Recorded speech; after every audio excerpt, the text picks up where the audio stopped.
As a covenantal religion, our faith places relationships and our promises to each other at the center of our faith. We become human when we break those promises, and yet somehow find ways to reconnect and begin again. When we repair the relationship because we know we need each other, even when we think the other isn't doing enough. Even when our partner, or friend, or family member is annoying us. Or isn't listening well, or isn't doing things the way we want them done. Even then, when we realize with them that we are still connected and we can't give up. And so we return and begin again. It is this beginning again that is what it means to be human.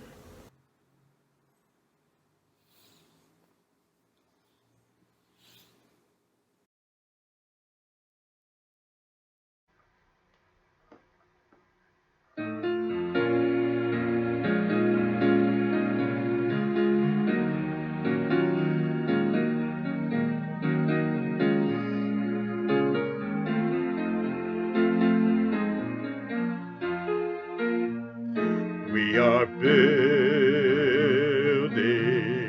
a new way. We are building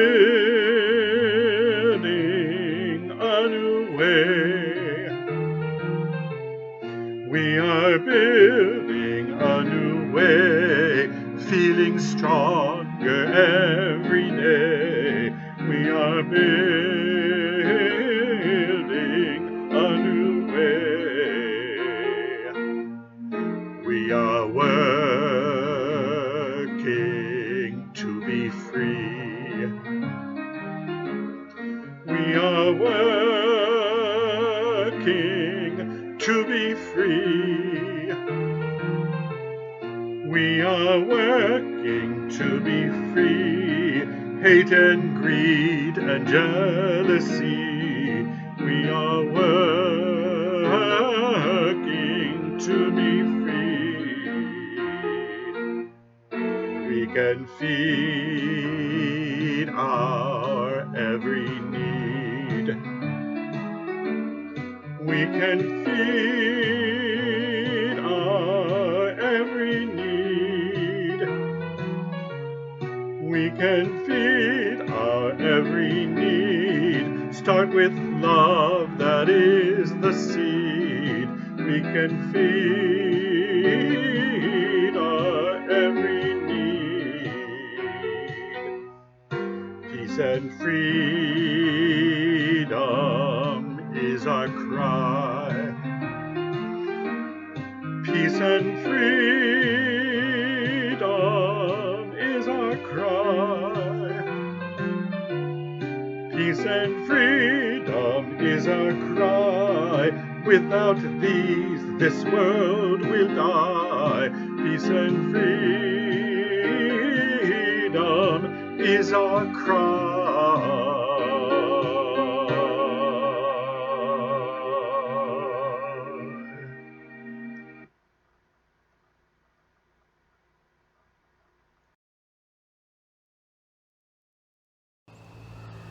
Hi everybody. I came out to the woods today thinking about renewal. And in the fall there's one really obvious kind of renewal, and that is all of the seeds that drop at this time of year and how they each contain inside every acorn the potential to become a great big oak tree. But I am also fascinated by another kind of renewal, and that is the side of what happens when the tree dies and falls down and becomes a log.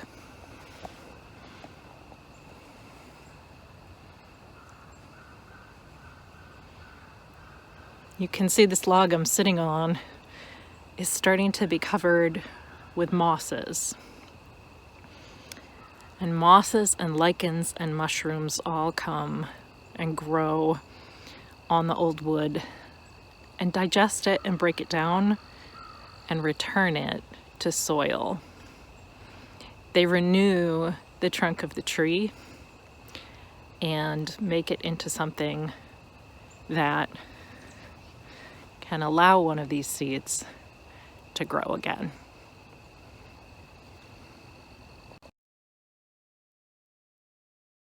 Ubi caritas et amor, ubi caritas Deus ibi est, ubi caritas et amor, ubi caritas Deus ibi est, ubi caritas et amor, ubi caritas Deus ibi est, ubi caritas et amor, ubi caritas Deus ibi est, ubi caritas et amor, ubi caritas Deus ibi est, ubi caritas et amor, ubi caritas Deus ibi est, ubi caritas et amor, ubi caritas Deus ibi est, ubi caritas et amor, ubi caritas Deus ibi est, ubi caritas et amor, ubi caritas Deus ibi est, ubi caritas et amor, ubi caritas Deus ibi est.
come to me, come to me.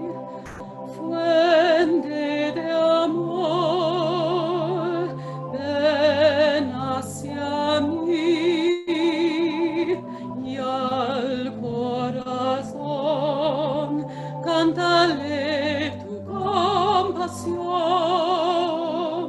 Sopla al volar, súbita mar, hasta moldear la justicia de la vida. Arraigame, libérame, fuente de amor, ven a mí, ven a mí.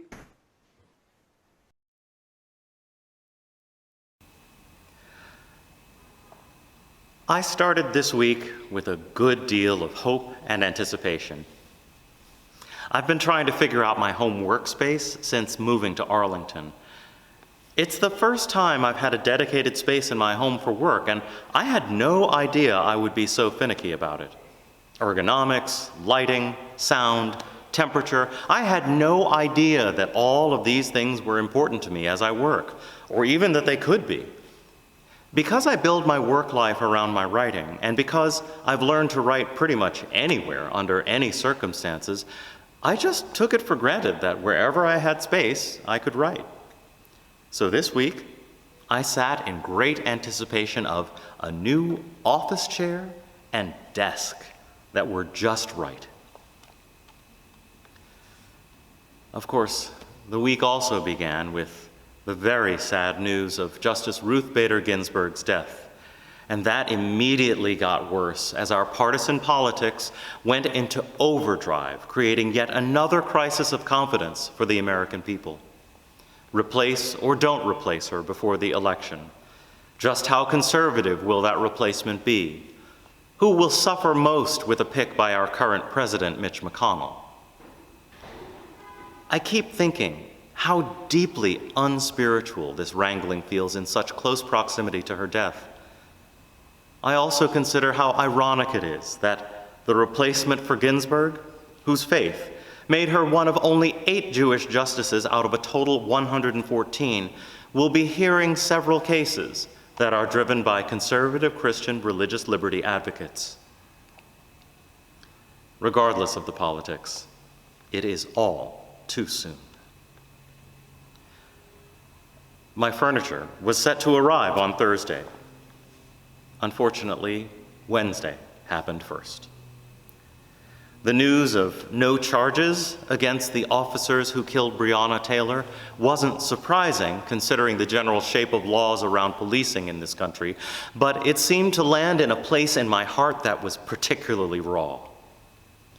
All I could feel and think about is how Black women, time and again, are discarded, discounted, and disparaged by our systems of racism and objectification. This latest instance of the system working exactly as it was designed to work settled into a place in my heart that wasn't so much a pit as it was a powder keg. I just didn't know yet what would set it off.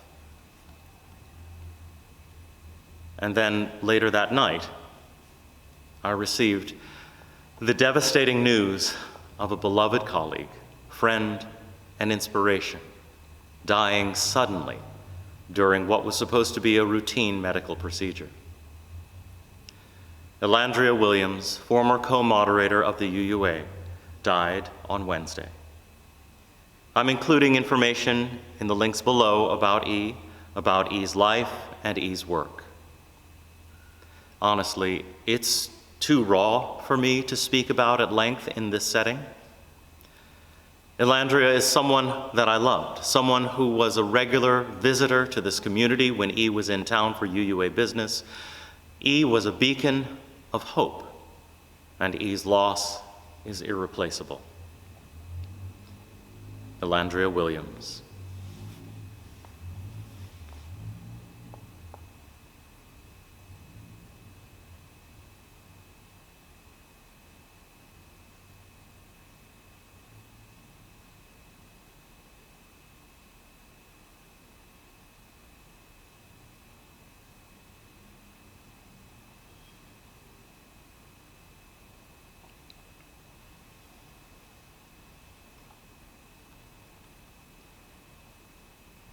And so my furniture came on Thursday. With the week that had evolved around me, I had no sense of accomplishment or celebration at something as trifling as a desk and chair. Grateful though I am for the ability to invest in my work and to protect my health this way, the powder keg was lit. It was time to get to work. For me, in this moment, that work means pivoting slightly from our September Soul Matters theme of renewal. As I look at this year of loss, disruption, despair, struggle, hope, resilience, and more, I recognize clear as can be that we are not being asked to just renew our spirit, renew our faith, renew our sense of community. No, we are being told to begin again. The great prophets, John Lewis, C.T. Vivian, Ruth Bader Ginsburg, and closer to home, Elandria Williams, are piecing out and saying to us as they head on to their next journey, fix this. Sure, we will try to push legislation to fix policing, but there is a bigger, deeper change necessary in the toxic mix of hyper-masculinization, societal acceptance of lethal weapons, and over-surveillance of Black and brown people that must be addressed to make real change. Sure, we will protest a deeply flawed conservative jurist being appointed to the Supreme Court, and we will plead to retain health care, voting rights, a woman's autonomy for her body, and LGBTQ equality. But the real change needs to happen directly with faith communities who are using their legislators and votes as proxies for a religious war on progressive and inclusive society. Sure, we will mourn the loss of our beloved friends and colleagues when they die much too soon. But the real change needs to happen in how we stop enabling the nonprofit narrative of overwork, underpay, and underappreciation. Begin again. Last December, I spoke to the ministry teams and asked them to pause in the spirit of exploring their relationships with each other and the work they were set about accomplishing. I certainly didn't know we would be headed into a global pandemic 3 months later that would literally put us all on pause, but I did know we would be coming into a year that would be made more volatile by politics, extreme economic disparity, epic environmental events, and weaponized faith. It was clear to me then, as it is clear to me now, that there is foundational rebuilding that needs to happen on a grand and systemic level in this world, this country, this city. And it is a foundational rebuilding that must begin in communities like ours. I'm not at all thrilled by being in a pandemic or by the catastrophic personal and societal loss that it has brought. I am, however, thrilled by how this community has in places embraced my December challenge and grown in response to this most unusual and difficult situation. Many of you have had to take the time to ask the question, who am I in relationship with, and why, and how? You've become demonstrably more important to one another and eager to show up for each other in surprising and sometimes deeply intimate ways. There is beautiful and increased energy around the simple act of being with each other. You may not recognize it, but you have already begun the process of beginning again, and you are stronger for it. And you must keep going. This is not a one and done. Our task, as we lean even more deeply into the connections, relationships, rituals, and practices that are growing on a first-hand basis, is to find ways to share this wealth with the world around us Ask yourself, what is different about me now? How do I regard myself differently in relationship to the people around me now? And then try to identify the different and new qualities of these relationships and look for ways to apply them out in the broader world.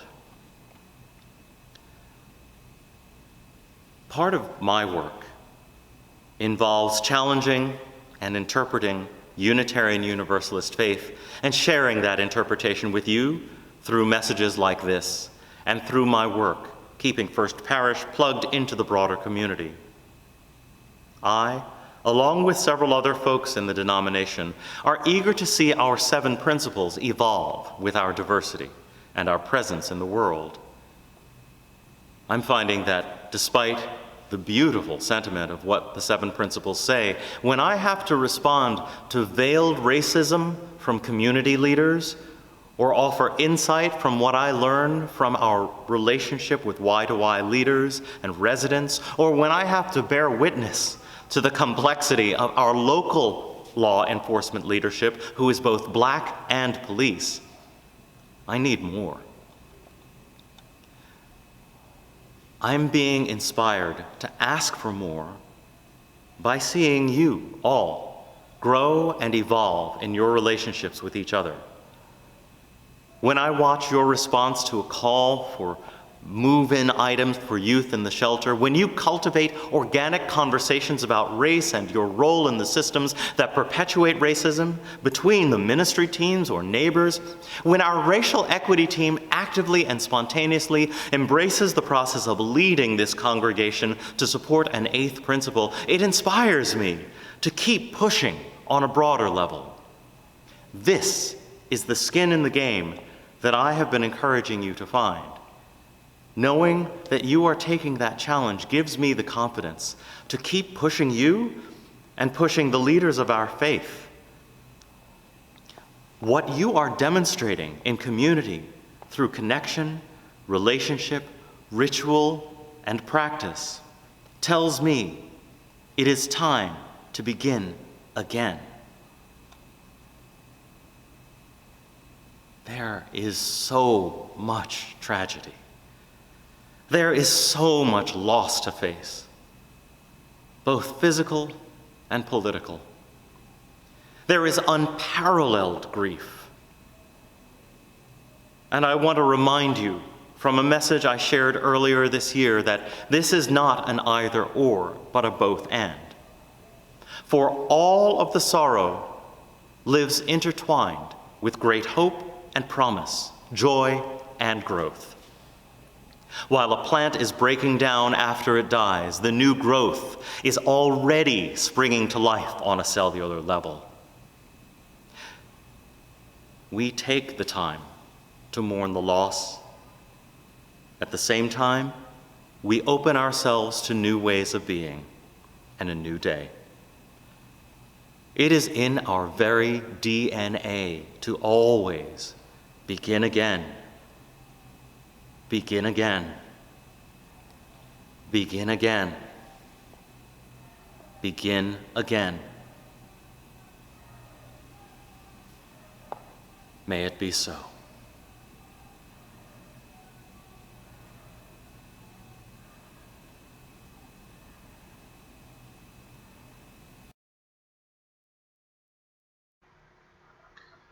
Good morning. The Jewish holy day of Yom Kippur begins at sundown today. During the period between Rosh Hashanah and Yom Kippur, we reflect on our lives during the previous year. Please join me in the sung litany, We Begin Again in Love. The sung response is, We forgive ourselves and each other. We begin again in love.